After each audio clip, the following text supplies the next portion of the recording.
Where's that stubby screwdriver gone?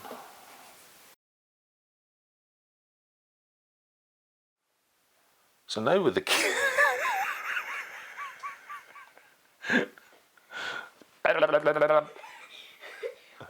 What?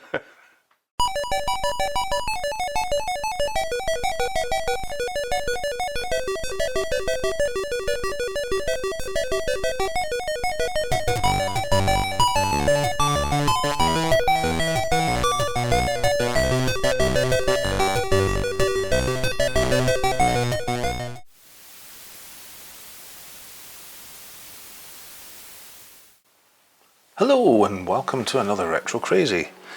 We're continuing on with the BBC Micro, but this time we're going to be looking at this Cumana Drive, Drive 0. This came with the BBC Micro when I got it, and I do have to say there's like acres of ribbon cable and power cable. Yeah, it's quite impressive how much is connected to this. So this is a 5 1/4 floppy drive. Again, it's supposed to be functional, but it's going to need a very good clean. There's lots of dust. It's quite grubby. The case definitely needs a clean, but I also want to double check and make sure that internally everything is fine. So I'm going to start by popping the screws either side out, and let's see what happens once we get in there.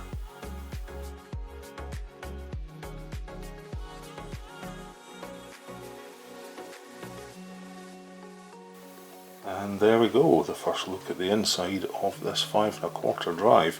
Now, it does appear that the connectors for the cables are inside. So, 1, 2, 3 screws, and this bracket will come off and allow me just to pull everything out, which should then allow me to undo the screws on the underside and lift the entire drive out, should I require to. There are 1, 2, 3 capacitors that I can see. They don't look like they have bulged, and they normally get a lot less work than the main capacitors in the system itself. So the chances are they are probably fine. Okay, what I'm going to do is give all this a clean up.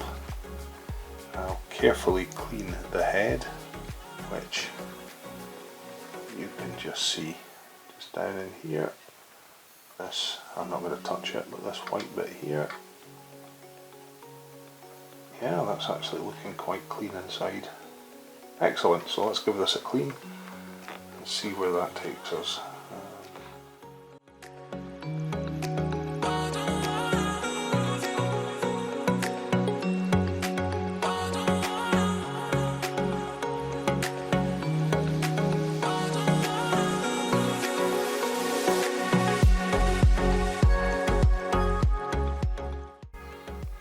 So with the circuit board out of the way, I can move the head and the carriage freely. So I'm going to clean up the tracks. I'll put a little bit of lithium grease onto the runners, and for that, other than cleaning the head, that'll be that. That can go to the side.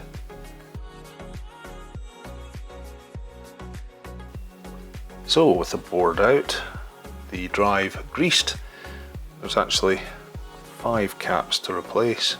I do have some, so I'm just going to crack on and get these replaced now.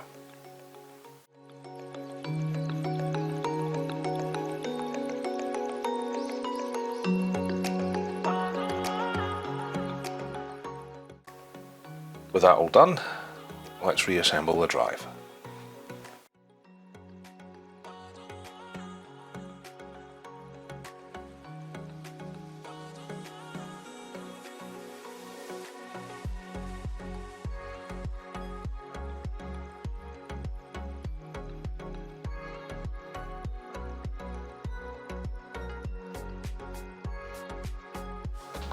So here we are, all set up. I've got the telly running on the original setup. However, before we go to the original setup, I have the first upgrade to fit. And that first upgrade, this is one end of it, and this is the RetroShack SCART cable.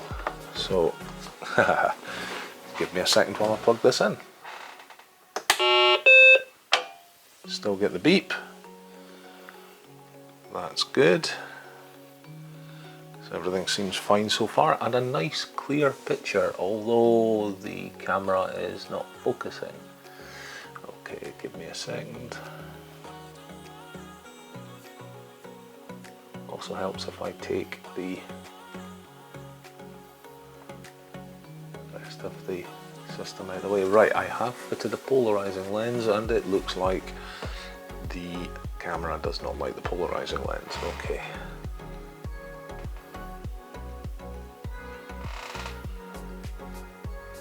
There we go.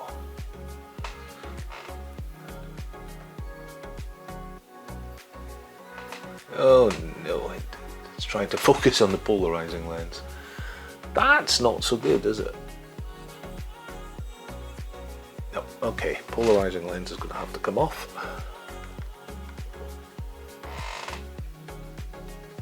And there we go.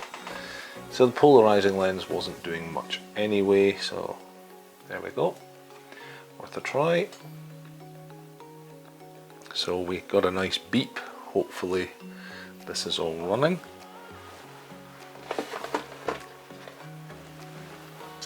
And from the pieces I got, we've got Elite on disc. I have already turned this to make sure that there is no mold on the disc. So hopefully if we do shift brake, in fact we'll pop that there.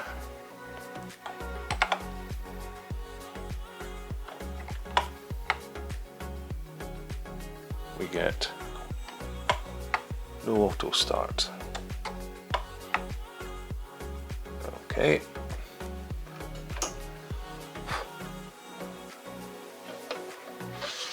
So that's not so good. That tells me something is not right, unfortunately. So,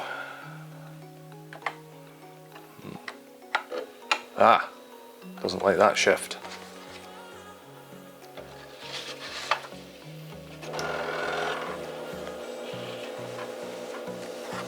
Oh, straight in.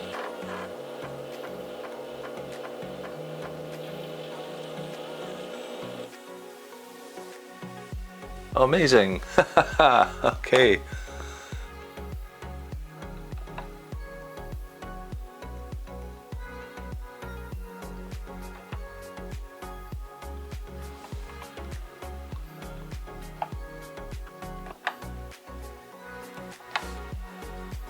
Okay, so brake's not the right one. Shift and release brake. It's been a long time.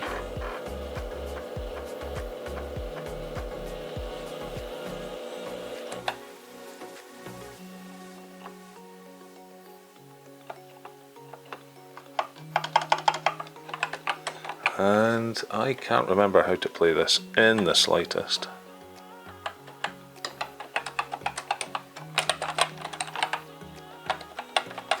Currently I'm docked.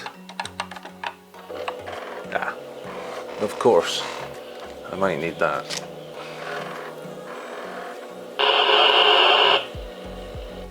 I think I launched there. Okay. First of all, we can tell the drive's working, so that was the main point of this. I've still got a crackling from here, hold on. So while the drive appears to be running, we're not finished. We need to sort that noise, and got more playing with this to do. So the case is now open, and according to everything I've read, there is a small issue where we need to fit a resistor between ground, and this is the ground plane, or should be, and this little via. And it's a 10k resistor, and that should stop the buzzing. so they say. Now let's confirm that this down here is ground. So I'll go on to the leg of the chip just here, and I'll go over to one of the ground points, and you can clearly hear that's ground. So apparently a little resistor between these points should resolve everything. So the first thing I'm going to do is just give this a little bit of a clean up. Now I'm just going to scrape away some of the conformal coating.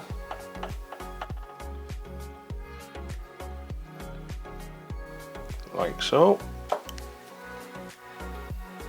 I have a 10k resistor which we're going to fit in here, hopefully, and just to make sure that this is doing what it says it's going to do, I'm just going to make a loop in the resistor, and I'm going to try touching these 2 points with it powered on. Hopefully that should stop any of the noise we were getting from the speaker. I'm just going to clip this so that it's both the same size. Now I am going to lift the keyboard out of the way at the moment to somewhere where it's not going to short on some metal, because obviously on the underside of the keyboard we've got lots of solder points and I'd rather this didn't short. So first off, when we power on, we should get a beep. Now we didn't get the second beep because the keyboard's not being detected, but I don't know if you can hear that noise. Let me move the microphone and clip it directly on by the speaker. So I'm just going to try touching the resistor.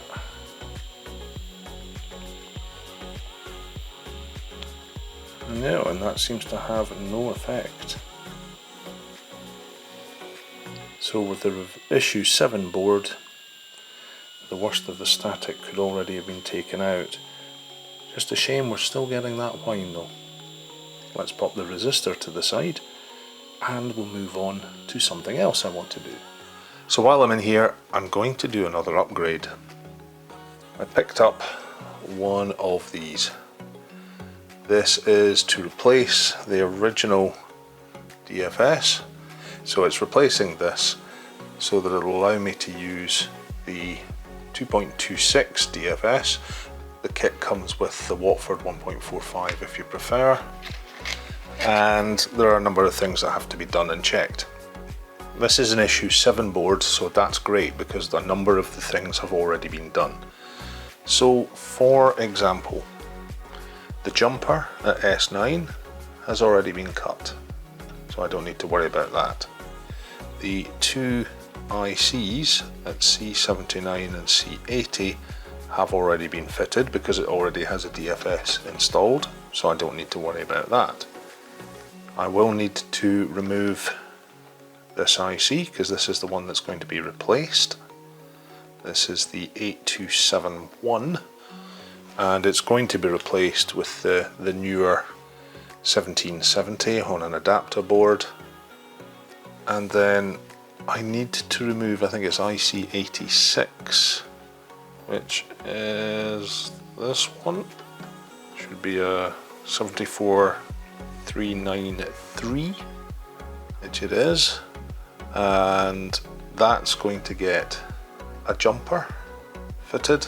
And lastly, up here, this is IC87, and I don't need to do anything with this because this has been fitted. If it hadn't been fitted, then I need to fit another jumper. So let's pop these out, fit the jumper, fit the board, and swap over the ROMs.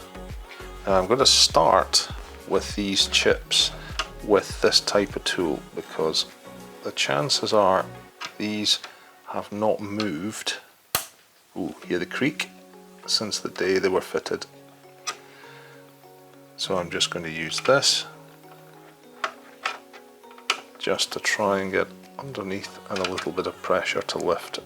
Now this one I will remove fully with this because the tool I've got for the rest of it won't get underneath. In fact, this one's struggling to get under. Okay, last is to start the ROM chip moving. So with those out, it's time to fit our various different pieces of replacement hardware.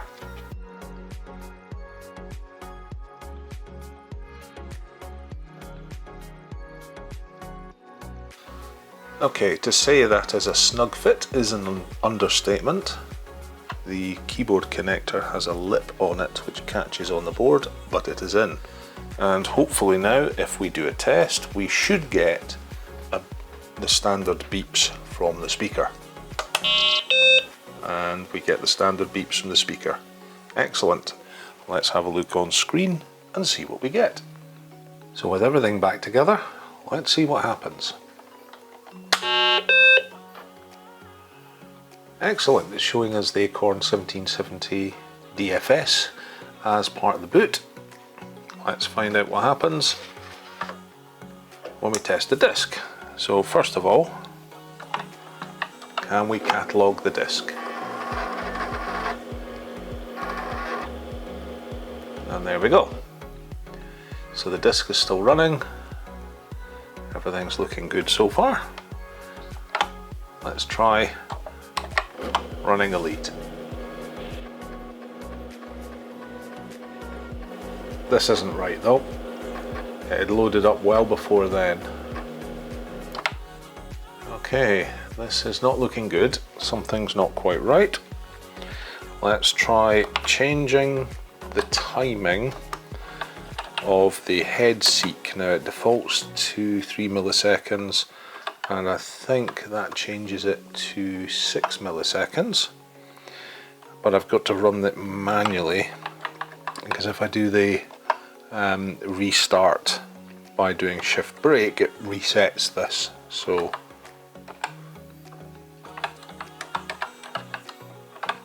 let's see what happens.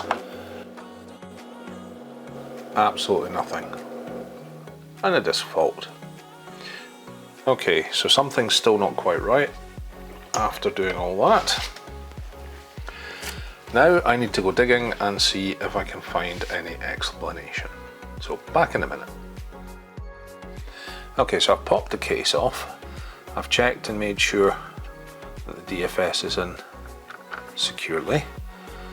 I can see the jumper tucked away down here. It's between pins 1 and 4, which is where it should be. S9 is definitely cut, so certainly everything should be set up correctly. Now in the instructions it did say that IC87 up here, if it exists you can leave it, if not you need to put a jumper in. Now interestingly, while checking this out I found a forum post that said somebody had exactly the same issue until they removed that and put the jumper in. So I've got the second jumper, which was supplied in the kit. So I'm just going to double check which pins it should be between, and then we'll do that. So with that IC now removed and a jumper pin put in, let's see if we get any difference.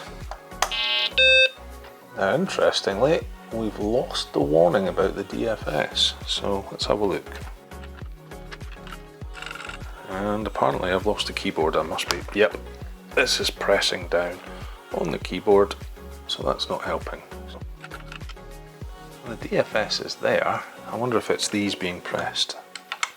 This was pressing on the keys and that was causing it not to load the DFS. So let's first of all find out if we get any change in its operation.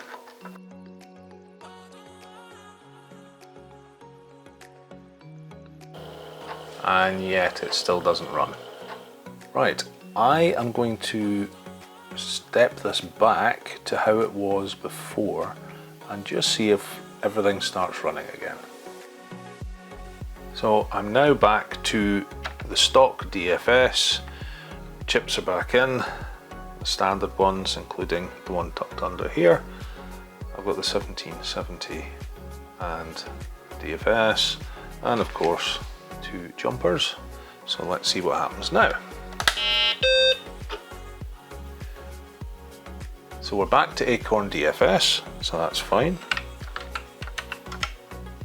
So DFS 1.2. So let's go back to Elite.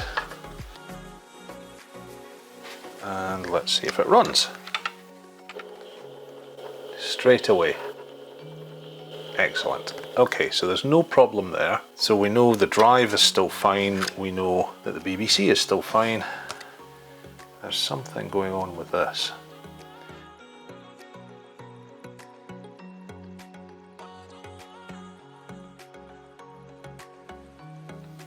So things have moved on a little bit. I jumped on to Lee from More Fun Making It's Discord channel. Go check him out. Superb channel, and yeah, he's got a wicked sense of humour. You should enjoy it. So I've still got the Acorn DFS 2.26 with the 177X board in there, and you'll note that I'm back to the Gotek, but I've got a different USB pen. Yeah, okay, this might give you a clue. So let me pop this back into place just so it's a little bit easier to use. Let's pop the BBC on.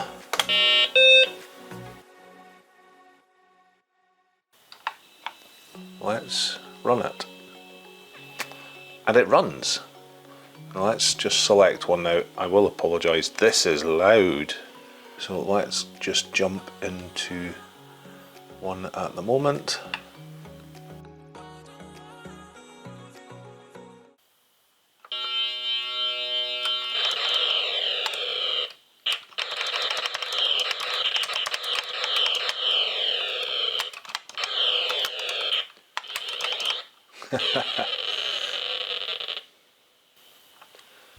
Okay, so it's working. So what has changed?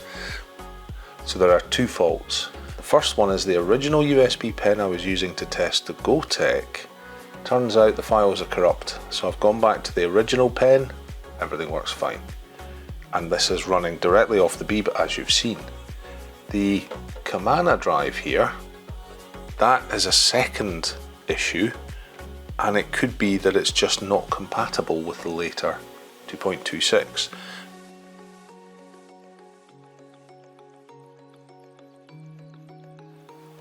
So here we are again, back to the floppy drive, the original controller's in. This is just to confirm that it still definitely does not work. And you can see definitely that the logo has not appeared, so this doesn't work. So I'm going to switch this off. The seller of this kit, I'll put a link in the description and on screen, has sent me a second to test just in case. So we're going to drop this in and see if this makes any difference. And this one's clearly marked as a 1770. Okay, we've now got the replacement in. Let's see what happens.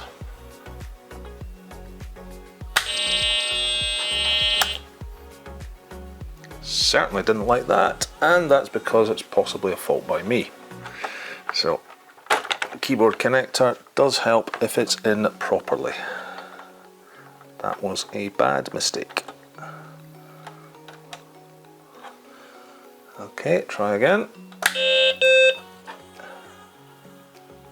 Okay, showing us the DFS. Won't find anything to start with because there's no disk in, but the drive is spinning. Ah! Oh, no. It's been this. It has been this. There we go.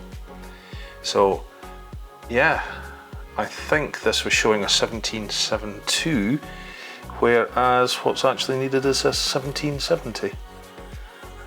So, interesting. I will send this one back to the seller, because it's just obviously not going to work on this particular machine. So there we go. We have an upgraded BBC after all that. Wow, okay. Well, hopefully now, for the very final time, I'm going to power this down, screw the case back together again, and we could look at some games. So I'm back to the Gotek. I've just loaded a random disc on, so let's see what we get. Bananaman. Oh, we've got to have a look at Bananaman.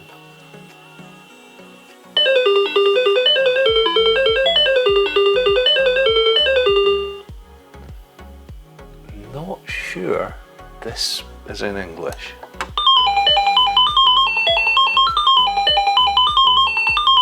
So ZX, asterisk there, and space is shuffle.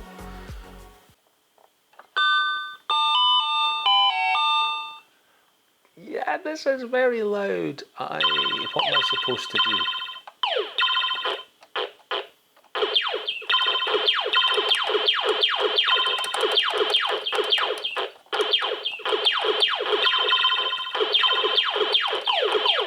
I don't know what I'm supposed to be doing.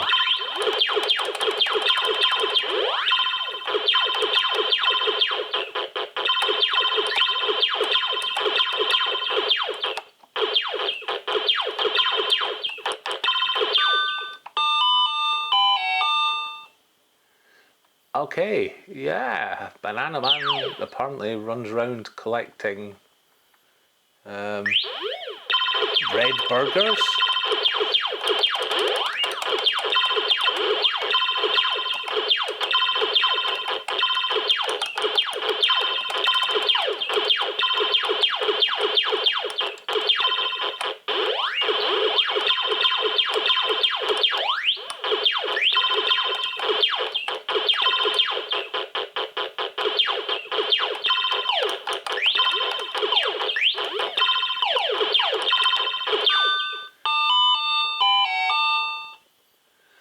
Okay, I think we're going to call it there.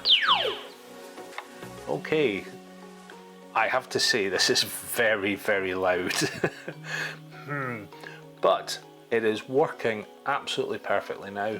I am so happy that we got to the bottom of it and it turned out to be the controller. I will get this, as I say, back to the seller, who has been absolutely amazing. That's it there. We'll get it all wrapped up and shipped back, because the one that's now in is working absolutely perfectly and is working with the drive, so really chuffed about that. Fully recapped, upgraded operating system for the disc, and now I can run it with a Gotek and get everything I want, or I can go back and have it running off the 5 1/4. That's a huge one. I mean, takes me back. I wish I still had some of the actual coursework discs that I had, but yeah, who keeps 5 1/4 floppies? I certainly didn't keep mine. Well, thank you for watching. I hope this was mildly entertaining, listening to me going on trying to work out what on earth was going on. So hopefully we will see you all on the next Retro Crazy.